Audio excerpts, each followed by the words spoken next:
మామ ఈ రోజైతే మన ఇన్‌స్టాగ్రామ్‌లో వైరల్ అయిపోయిన స్వర్ణగిరి టెంపుల్ దగ్గరలో ఉన్న యాదగిరిగుట్ట, దాని దగ్గరలో ఉన్న కళాధామం ఈ 3 ప్లేస్‌లు ఒకే రోజులో ఎలా విజిట్ చేయాలో మీకు చెప్తాను. సో, ఫస్ట్ అయితే మీరు మార్నింగ్ 7కి స్వర్ణగిరి రీచ్ అయిపోయేలా ప్లాన్ చేసుకోండి. మీరు ఓన్ వెహికల్‌లో వస్తే మాత్రం హైవే నుంచి 1.5 కిలోమీటర్ రోడ్ పక్కనే ఉంటది టెంపుల్. లేదా బస్‌కొస్తే మాత్రం మీరు 1.5 కిలోమీటర్ ఆటో మాట్లాడుకొని రావాలి. లేదా నడుచుకుంటూ రావాలి. ఇక్కడ లగేజ్ కౌంటర్స్ అయితే ఏమి లేవు. చెప్పుల స్టాండ్ ఉంది. చెప్పులకొచ్చేసరికి ఒక పెయిర్‌కొచ్చేసరికి రూ. 5. అక్కడే బ్యాగులు కూడా పెట్టుకోవచ్చు. బ్యాగ్‌కొచ్చేసరికి రూ. 20. పార్కింగ్ చార్జెస్ బైక్ అయితేనే రూ. 20 అండ్ కార్ అయితే రూ. 50. మేమొచ్చినప్పుడైతే భువనగిరి నుంచి స్పెషల్ బస్ అయితే ఒకటుంది డైరెక్ట్ స్వర్ణగిరికి. బైక్స్ అయితే ఇక్కడే పార్కింగ్ చేసేస్తారు. కార్స్ అయితే బ్యాక్ సైడ్ ఉన్న పార్కింగ్‌లోకి పంపించేస్తారు. స్టెప్స్ ఎక్కి వెళ్ళాలనుకున్నోళ్ళు మెయిన్ ఎంట్రన్స్‌లో ఉన్న ఈ వైకుంఠ ద్వారం నుంచి వెళ్తారు. సో, నడవలేని వాళ్ళైతే బ్యాక్ సైడ్ నుంచి కూడా వెళ్ళిపోవచ్చు. ఫస్ట్ అయితే మీరు వైకుంఠ ద్వారం దగ్గర ఈ బ్రహ్మరథం అయితే ఒకటుంటది. ఇక్కడ నుంచి స్టార్ట్ చేసుకొని వెళ్ళిపోవచ్చు. ఈ వైకుంఠ ద్వారం దగ్గర స్వామివారి పాదాలుంటాయి. సో, ఇక్కడ నుంచి స్టెప్స్ స్టార్ట్ అవుతాయన్నమాట. టోటల్ ఈ స్టెప్స్ 108 ఉంటాయి. ఈ స్టెప్స్ ఎక్కే అంత దూరం స్వామివారి దశావతారాలు పాలరాతితో చేసి ఉంటది. చాలా అంటే చాలా బాగుంటుంది చూడటానికి. స్టెప్స్ కూడా 108 ఎక్కినా కానీ అంత ఎక్కినట్టు కూడా ఫీల్ అనిపించదు. సో, సింపుల్‌గా వెళ్ళిపోవచ్చు. No problem. ఏజ్డ్ పర్సన్స్ కూడా ఈజీగా వెళ్ళిపోవచ్చు స్టెప్స్ ఎక్కి. స్టెప్స్ ఎక్కి పైకి రాగానే రైట్ సైడ్ టెంపుల్‌కి ఆంజనేయ స్వామి మండపం అయితే కనిపిస్తది. చాలా అంటే చాలా బాగుంటది. ఈ ఈస్ట్ గోపురం అన్నమాట. ఇదే మెయిన్ ఎంట్రన్స్. సో, దీనికి పక్కన క్యూ లైన్ ఉంటది. ఆ క్యూ లైన్ నుంచి మనం దర్శనం లోపలికి రావాలి. మేము స్వామివారి బ్రహ్మోత్సవాలు జరిగే టైంలో వచ్చాము. బట్ ఫ్రైడే మేమొచ్చింది. ఫ్రైడే మార్నింగ్ 10కి వచ్చాము. క్రౌడ్ కూడా అంతేం లేదు. చాలా అంటే చాలా తక్కువ నార్మల్ క్రౌడ్ ఉంది. సో, ఇక్కడ వచ్చేసరికి రథం అయితే ఉంది. రథం బయటికి తీశారు. ఊరేగింపు చేస్తున్నట్టున్నారు బ్రహ్మోత్సవాల టైంలో. సో, రథం అనేది బయటికి తీసి మళ్ళీ దాన్ని యాజ్ ఈజ్ దాని ప్లేస్‌లో పెట్టడానికని ఆ రోజు చాలా అంటే చాలా ట్రై చేస్తున్నారు. సో, మేము కూడా కొంచెం హెల్ప్ చేసాం వాళ్ళకి. రథం హైట్ వచ్చేసరికి 40 ఫీట్ అంట. ఇక్కడే మొబైల్ కౌంటర్ కూడా ఉంటది. ఒక మొబైల్‌కి వచ్చేసరికి రూ. 5 తీసుకుంటారు. నెక్స్ట్ మనకి ఇక్కడ పక్కనే నిత్య కళ్యాణ వేదిక ఉంటది స్వామివారిది. అక్కడ ఎవ్రీడే స్వామివారి కళ్యాణం జరుగుతుంది. ప్రతిరోజు లైవ్ టెలికాస్ట్ చేస్తారంట. సో, ఆ కళ్యాణ మండపంలో సీటింగ్ కెపాసిటీ వచ్చేసరికి 1200 మెంబర్స్. అలాగే నిత్య కళ్యాణ మండపం కిందనే కరెక్ట్‌గా అన్నదానం జరుగుతుంది. అది కూడా ఎవ్రీడే 1200 మెంబర్స్‌కి అయితే చేస్తారంట అన్నదానం. ఇది టెంపుల్ బ్యాక్ సైడ్ వ్యూ. ఇక్కడ నుంచి చూడటానికి చాలా బాగుంటది. ఇక్కడ ఫోటోస్ కూడా దిగొచ్చు. టెంపుల్ దర్శనం టైమింగ్స్ వచ్చేసరికి Monday to Friday morning 8 to afternoon 1:30, మళ్ళీ ఆఫ్టర్‌నూన్ 2:30 నుంచి నైట్ 9 వరకు.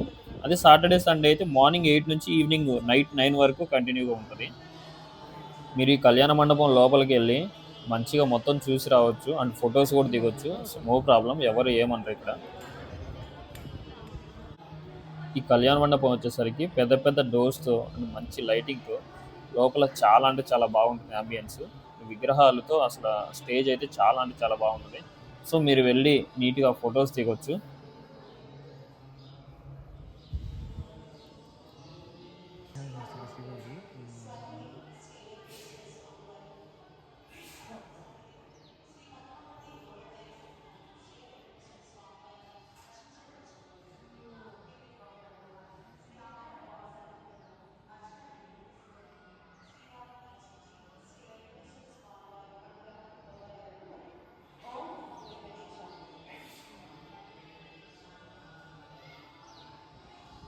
అండ్ ఆ పైనుంచి కూడా టెంపుల్ బ్యాక్ సైడ్ వ్యూ అయితే చాలా బాగుంటుంది. అండ్ ఇక్కడ మీకు క్యూ లైన్ కనిపిస్తుంది. ఇక్కడ నుంచి మీరు మెయిన్ ఎంట్రన్స్‌కి అయితే వెళ్ళాలి ఈ క్యూ లైన్‌లో నుంచి. అండ్ ఇక్కడ టెంపుల్ నుంచి మీరు బయటికి రాగానే కరెక్ట్‌గా ఇక్కడే హనుమాన్ మండపం ఉంటుంది. మండపం హైట్ వచ్చేసరికి 127 ఫీట్ అంట. సో, మండపంలో ఉన్న స్టాచ్యూ హైట్ వచ్చేసరికి 30 ఫీట్ అంట. పక్కనే మీకు జై గంట కూడా కనిపిస్తుంది. చాలా అంటే చాలా పెద్ద గంట. మేము వెళ్ళినప్పుడైతే ఆ గంట అయితే రిమూవ్ చేశారు. అండ్ ఆ పక్క నుంచే మనకి మెయిన్ ప్లేస్‌కి ఎంట్రన్స్ అనమాట. ఏదైతే ఇన్‌స్టాగ్రామ్‌లో అండ్ యూట్యూబ్‌లో వైరల్ అయిందో జలనారాయణ స్వామి ఆ విగ్రహం, ఆ నీళ్ళలో ఉండే స్వామివారి విగ్రహం. దానికి ఎంట్రన్స్ ఇదే అనమాట. హనుమాన్ మండపం పక్క నుంచే ఒక చిన్న వేలా ఉంటది. సో, ఆ వేలో లోపలికెళ్ళిపోతే ఒక పెద్ద మండపం కనిపిస్తుంది. జలనారాయణ స్వామి విగ్రహం చుట్టూ ఉన్న మండపం అది. మీరైతే డైరెక్ట్‌గా ఫస్టే పైనుంచి చూడండి. పైనుంచి చూస్తే వ్యూ చాలా బావుంటది. డే టైమ్‌లో అంత అనిపించదు గానీ, నైట్ టైమ్ అయితే చాలా అంటే చాలా బావుంటది వ్యూ. కంప్లీట్ మొత్తం లైటింగ్స్‌తో చాలా బావుంటది. సో, పైనుంచి సరౌండింగ్ మీరు ఆ 360 డిగ్రీస్ వ్యూ అయితే చూడండి. చూసిన తర్వాత కింద నుంచి వ్యూ అయితే చూడండి. ఇక్కడ మొత్తం కంప్లీట్ చేసుకొని డైరెక్ట్‌గా యాదగిరిగుట్ట వెళ్ళిపోయి అక్కడంతా కంప్లీట్ అయిపోయిన తర్వాత నైట్ మళ్ళీ వచ్చి ఇక్కడ ఈ జలనారాయణ స్వామిని విజిట్ చేస్తే ఇక్కడ ఈ ప్లేస్ వరకు విజిట్ చేస్తే చాలా బాగుంటుంది. అండ్ ఆ టైంలో దర్శనానికి అయితే అస్సలు వెళ్ళదు, ఎందుకంటే చాలా అంటే చాలా క్రౌడ్ ఉంటుంది. దర్శనానికి వెళ్తే ఆల్మోస్ట్ 2 to 3 hours అయితే పడుతుంది. అండ్ ఇక్కడ 1000 రూపీస్ 50 రూపీస్ టికెట్స్ అయితే ఉన్నాయి. నన్ను అడిగితే 1000 రూపీస్ టికెట్ అయితే అసలు అనవసరం, మీరు తీసుకోవద్దు. మార్నింగ్ టైంలో ఫ్రీ దర్శనానికి వెళ్ళిపోయి ఈజీగా మీరు 20 మినిట్స్ ఆ 30 మినిట్స్లో దర్శనం కంప్లీట్ చేసుకుని వచ్చేయచ్చు. 50 రూపీస్ టోకెన్ కూడా అసలు అనవసరం.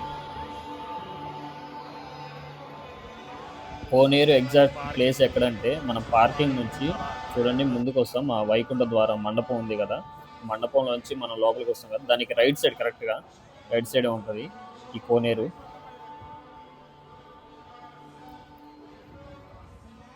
మేము వచ్చినప్పుడు అయితే ఇంకా బ్రహ్మోత్సవాలు జరుగుతున్నాయి, అదే లాస్ట్ డే బ్రహ్మోత్సవాలకి. అండ్ స్వామివారికి కొన్ని కార్యక్రమాలు అయితే జరుగుతున్నాయి.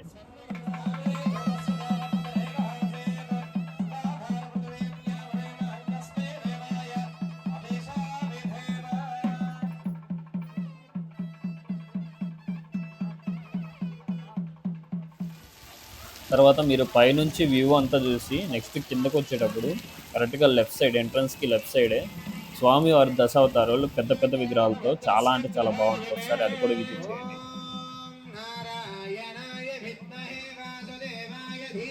కరెక్ట్గా విగ్రహాలకి ఆపోజిట్లోనే ప్రసాదం కౌంటర్ ఉంది. లడ్డు మరియు పులిహార రెండు ఇస్తుంటారు. సో టోకెన్ కూడా అక్కడే ఇస్తారు, తీసుకోవచ్చు.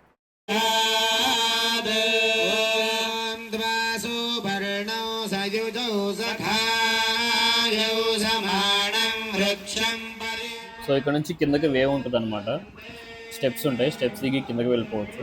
ఇక్కడైతే చాలామంది దీపాలు వెలిగిస్తున్నారు. ఇక్కడ నుంచి మీరు డైరెక్ట్గా కోనేరు దగ్గరికి వెళ్తే అక్కడ నుంచి కింద ఏదైతే వ్యూ ఉందో ఆ వ్యూ మొత్తం చూడొచ్చు. కోనేరు ఎప్పటికప్పుడు నీట్గా క్లీన్ చేస్తూ ఉన్నారు, ఒక పర్సన్ అయితే ఎప్పుడు క్లీన్ చేస్తూ కనిపిస్తూ ఉన్నారు. ఇప్పుడు కోనేరులో చాలామంది కాయిన్స్ వేస్తున్నారు, అలా వేయాలనుకుంటే తీసుకెళ్ళి హుండీలో వేయటం బెటర్, కోనేరులో మాత్రం వేయకండి అసలు. ఇక్కడ దర్శనం అండ్ సరౌండింగ్స్ మొత్తం విజిట్ చేయడం కంప్లీట్ మ్యాక్సిమం 2 hours అయిపోతుంది. మ్యాక్సిమం ఇంకా ఎక్కువ లేట్ అయినా కానీ 2.5 hours అంతే, అంతకుమించి ఎక్కువ అయితే ఉండదు. ఇక్కడ నుంచి బ్రేక్ఫాస్ట్ చేసి మీరు డైరెక్ట్గా యాదగిరి గుట్టకు అయితే స్టార్ట్ అయిపోండి. కరెక్ట్గా స్వర్ణగిరి నుంచి 19 kilometers అయితే ఉంటుంది యాదగిరి గుట్ట. స్వర్ణగిరిలో టోటల్ అంతా కంప్లీట్ చేసుకున్న తర్వాత మీరు బ్రేక్ఫాస్ట్ చేసి 10కి స్టార్ట్ అయినా కానీ ఆల్మోస్ట్ హాఫ్ అన్ అవర్లో మీరు యాదగిరి గుట్టకు అయితే రీచ్ అయిపోతారు. రోడ్స్ అయితే చాలా అంటే చాలా బాగున్నాయి, నీట్గా ఉన్నాయి, కాబట్టి వెంటనే వచ్చేయచ్చు, నో ప్రాబ్లం.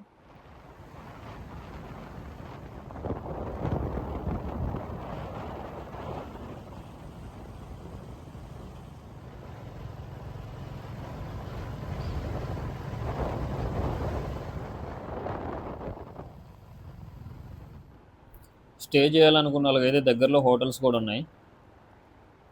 అండ్ మీరు వెళ్ళే దారిలోనే కళాధామం సురేంద్రపురి అని కనిపిస్తుంది.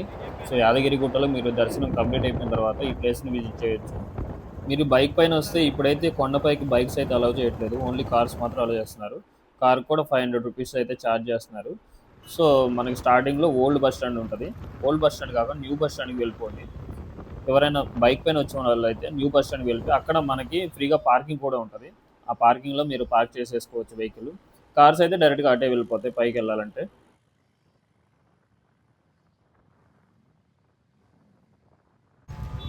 కరెక్ట్గా ఎంట్రన్స్లో రైట్ సైడ్ వెళ్తే న్యూ బస్ స్టాండ్కి వెళ్ళిపోవచ్చు.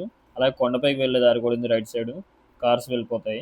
న్యూ బస్ స్టాండ్కి వెళ్ళే దారిలో మనకి పెయిడ్ పార్కింగ్ ఉంటుంది, దానికి ఆపోజిట్లో ఫ్రీ బస్సెస్ ఇక్కడ కూడా ఆగుతాయి, కానీ ఇక్కడ ఆల్మోస్ట్ ఫుల్ అయ్యి వచ్చేస్తాయి. న్యూ బస్ స్టాండ్లో మనకి ఇక్కడ నుంచే కొండపైకి వెళ్ళే బస్సెస్ అయితే ఉంటాయి, ఫ్రీ బస్సెస్. అండ్ ఇక్కడ పెయిడ్ పార్కింగ్ కూడా ఉంటుంది. అండ్ పక్కనే వచ్చేసరికి మనకి కళ్యాణ కట్ట ఉంటుంది, ఆ కళ్యాణ కట్ట దగ్గర మీకు ప్లేస్ అయితే ఉంటుంది, అక్కడ మీరు వెహికల్స్ అయితే పార్క్ చేసుకోవచ్చు. అండ్ ఇక్కడ బస్ స్టాండ్లో లాకర్ ఉంటుంది, అది 50 రూపీస్ ఛార్జ్ చేస్తారు, 2 బ్యాగ్స్ ఈజీగా పడతాయి. పైన అయితే ఒక బ్యాగ్కి 10 రూపీస్, అండ్ చెప్పులకి 5 రూపీస్. నెక్స్ట్ వచ్చేసరికి మళ్ళీ మొబైల్ కానీ ల్యాప్టాప్ కానీ కెమెరా కానీ ఇవేమైనా ఉన్నా కానీ వాటికి ఈచ్ వన్ 10 రూపీస్ ఛార్జ్ చేస్తారు. సో కింద ఒక లాకర్ తీసుకొని దాంట్లో పెట్టేసుకోవడం బెటర్, కార్లో వచ్చిన వాళ్ళు అయితే లగేజ్ కార్లో పెట్టుకోవడం బెటర్. బస్ స్టాండ్ పక్కనే కళ్యాణ కట్ట లాకర్స్ ఇవన్నీ ఉంటాయి, పొరపాటున కూడా మోసపోవద్దు. లాకర్స్ కానీ కళ్యాణ కట్ట కానీ ఇంకా ఏమీ స్టార్ట్ అవ్వలేదు, ఓన్లీ పుష్కరణి మాత్రమే ఉంది, కోనేరు ఉంది, అక్కడ మీరు స్నానం చేయొచ్చు. అండ్ నెక్స్ట్ వచ్చేసరికి అన్నదానం కూడా ఉంది, అది డైలీ 2000 మెంబర్స్కి అని చెప్తున్నారు. సో 2000 మెంబర్స్కి అయినా కానీ ఎర్లీగా అయిపోతుందని చెప్తున్నారు. సో ఇక్కడ మీకు ఫ్రీగా పార్కింగ్ చేసుకోవచ్చు. ప్లేస్ అయితే ఉంటుంది. టూ వీలర్ కానీ ఫోర్ వీలర్ కానీ ఇక్కడ మీరు ఫ్రీగా పార్కింగ్ చేసుకొని వాకబుల్ డిస్టెన్స్ బస్ స్టాండ్కి. సో బస్ స్టాండ్కి వెళ్ళేసి మీరు కొండపైకి వెళ్ళే బస్సెస్ కూడా ఎక్కొచ్చు. కోనేరులో అయితే సోపులు షాంపూలు ఏం యూజ్ చేయకూడదంట.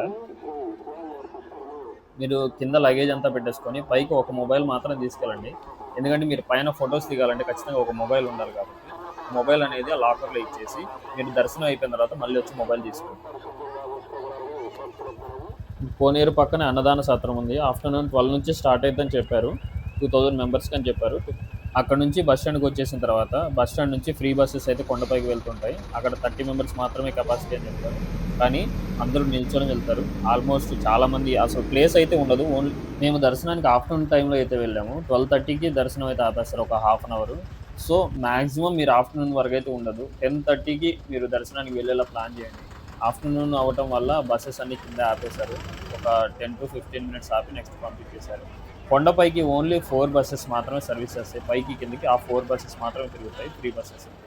మీరు ఒకవేళ ఖాళీ లేకపోయినా కానీ నిల్చొని వచ్చేయచ్చు ఈజీగా. ఎందుకంటే మ్యాక్సిమం 5 మినిట్స్ కంటే ఎక్కువ అయితే పట్టదు బస్ స్టాండ్ నుంచి కొండపైకి వెళ్ళడానికి. సో ఈజీగా మీరు నిల్చొనైనా వచ్చేయచ్చు. టెంపుల్ లోపలికి మొబైల్ అయితే అలో లేదు. సో మీరు దర్శనం అయిపోయిన తర్వాత ఈ ఎగ్జిట్ నుంచి బయటకు అయితే వస్తారు. బయటకు వచ్చిన తర్వాత కిందకి వెళ్ళి మొబైల్ ఎక్కడైతే ఇచ్చారో ఆ మొబైల్ కౌంటర్ నుంచి మొబైల్ తీసుకుని వచ్చి ఇక్కడ ఫొటోస్ దిగొచ్చు. ఆ సరౌండింగ్ ప్లేసెస్ చాలా అంటే చాలా బాగుంటుంది. ఫొటోస్కి మాత్రం చాలా బాగుంటుంది. పైనుంచి వ్యూ చూడటానికి కూడా చాలా బాగుంటుంది. టెంపుల్లో దర్శనం ఆల్మోస్ట్ 20 to 25 మినిట్స్లో అయిపోతుంది. మేము వెళ్ళినప్పుడైతే ఫ్రైడే, ఆ రోజు ఫుల్ రష్ ఉంది. అండ్ మాకు దర్శనం కూడా చాలాసేపు హోల్డ్ చేశారు. 12:30 నుంచి 1 వరకు క్లోజ్ చేస్తారు కాబట్టి ఆ టైంలో అయితే మమ్మల్ని ఆపేశారు. అక్కడ మాకు దానివల్ల 1 అవర్ టైం పట్టింది. నార్మల్గా అయితే 20 మినిట్స్ నుంచి 30 మినిట్స్, హాఫ్ అన్ అవర్లో ఖచ్చితంగా దర్శనం అయితే కంప్లీట్ అయిపోతుంది. మీ ప్లానింగ్ కూడా వీక్ డేస్లో ప్లాన్ చేసుకోండి. వీకెండ్లో అసలు ప్లాన్ చేసుకోవద్దు. వీకెండ్ అయితే చాలా అంటే చాలా రష్ ఉంటుంది, చాలా టైం పడుతుంది. సో ఈ 3 ప్లేసెస్ మీకు కవర్ అవ్వవు వన్ డేలో. సో మీరు వీకెండ్లో అస్సలు ప్లాన్ చేయొద్దు, వీక్ డేస్లో మాత్రం ప్లాన్ చేసుకోండి. సో సింపుల్గా మీరు ఈ 3 ప్లేసెస్ అయితే వన్ డేలో కవర్ చేసేయచ్చు వీక్ డేస్లో అయితే. టెంపుల్ లోపల కానీ బయట కానీ చూడటానికి చాలా బాగుంది చాలా అంటే చాలా నీట్గా అయితే ఉంది. సో మనకి ఇక్కడ గోల్డ్ గోపురం ఏదైతే కనిపిస్తుందో అదే మెయిన్ టెంపుల్ అనమాట. అక్కడే లోపల స్వామివారు ఉంటారు. సో లోపలికి వెళ్ళి అక్కడ దర్శనం చేసుకొని అక్కడ నుంచి ఎగ్జిట్ నుంచి బయటకు వచ్చేస్తాం మనం. సరౌండింగ్ మొత్తం రథం ఊరేగించడానికి వీలుగా చాలా అంటే చాలా ప్లేస్ ఉంది. ఏదైనా ఈవెంట్స్ జరగడానికి కూడా చాలా బాగుంది ప్లేస్ అయితే. టెంపుల్ నుంచి బయటికి రాగానే ప్రసాదం కౌంటర్ ఉంటుంది. సో టోకెన్ దానికంటే కొంచెం ముందు కిందకి వెళ్ళి టోకెన్ తెచ్చుకోవాలి. ఈ కింద టోకెన్ తీసుకొని పైకి వెళ్ళి ప్రసాదం తీసుకొని రావచ్చు. సో ప్రసాదం తీసుకొని బయటికి రాగానే రైట్ సైడ్ మీకు శివాలయం కనిపిస్తుంది. చాలా బాగుంది శివాలయం. ఖచ్చితంగా అది మాత్రం అసలు మిస్ అవ్వద్దు.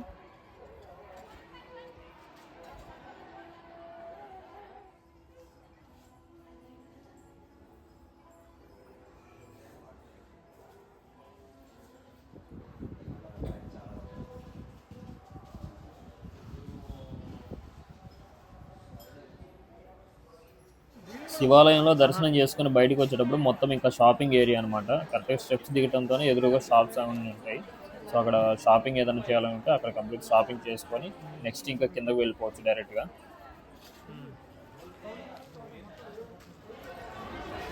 కొండపై నుంచి కిందకు వెళ్ళడానికి బస్సెస్ అయితే కంటిన్యూస్గా తిరుగుతూనే ఉంటాయి మీకు ఆల్మోస్ట్ ఒక 10 to 15 మినిట్స్లో బస్సెస్ వచ్చేస్తాయి. 4 బస్సెస్ కంటిన్యూగా వస్తూనే ఉంటాయి. సో మీకు రష్ ఎక్కువ ఉన్నా కానీ కిందకి వెళ్ళిపోండి, పర్లేదు. నుంచొని ఒక 5 మినిట్స్లో వెళ్ళిపోతారు. కిందకి వెళ్ళిపోయి ఆల్మోస్ట్ మీరు 12:30, 1 లోపు కిందకి వెళ్ళేలా ప్లాన్ చేసుకోండి. అక్కడ నుంచి డైరెక్ట్గా అన్నదాన సత్రంకి వెళ్ళిపోయింది.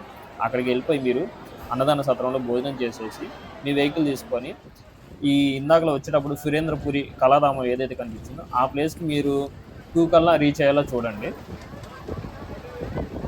ఈ సురేంద్రపురి అనే ప్లేస్ స్పెషల్ ఏంటంటే మన ఇండియాలో చాలా ఫేమస్ టెంపుల్స్ ఉన్నాయి కదా, ఆ టెంపుల్ యొక్క స్ట్రక్చరు లోపల ఎవరైతే దేవుడు ఉన్నారో ఆ దేవుడు టెక్స్ట్ అనేది కింద మెన్షన్ చేసి ఉంటుంది. అండ్ రామాయణం గురించి హిస్టరీ, అండ్ మహాభాగవతం గురించి హిస్టరీ. సో ఇలా మొత్తం హిస్టరీస్ అన్నీ ఉంటాయి అన్నమాట దాంట్లో. అండ్ పాండవులకి కౌరవులకి జరిగిన యుద్ధం, మాయసభ, ఇవన్నీ కూడా చాలా అంటే చాలా బాగుంటుంది. దీని టికెట్ ప్రైస్ వచ్చేసరికి 350 రూపీస్. లోపల మీకు అదంతా విజిట్ చేయడానికి ఆల్మోస్ట్ ఒక 3-4 అవర్స్ అయితే ఈజీగా పట్టిద్ది. సో, మీరు ఎంత ఎర్లీగా వెళ్తే అంత ఎర్లీగా మంచిగా మొత్తం విజిట్ చేసి రావచ్చు. సో, లోపల ఫుడ్ స్టాల్స్ కూడా ఉంటాయి. ఫుడ్ ఏదన్నా కావాలన్నా గానీ అక్కడ మీరు పర్చేజ్ చేసుకొని తీసుకోవచ్చు. అండ్ 350 రూపీస్ అనేది చాలా అంటే చాలా అసలు వర్త్ అని నేను చెప్తాను. లైఫ్‌లో ఒక్కసారైనా విజిట్ చేయొచ్చు ఈ ప్లేసు ఖచ్చితంగా. చిన్న పిల్లలతో అయినా, పెద్దోళ్ళతో అయినా గానీ ఒక్కసారైనా విజిట్ చేయొచ్చు. మంచి ప్లేస్ ఇది. ఇది క్లోజింగ్ టైమ్ వచ్చేసరికి ఈవినింగ్ 5:30కి టికెట్స్ ఇవ్వటం అయితే క్లోజ్ చేసేస్తారు. అండ్ 6:30 వరకైతే లోపల ఉన్నవాళ్ళు అలో చేస్తారు.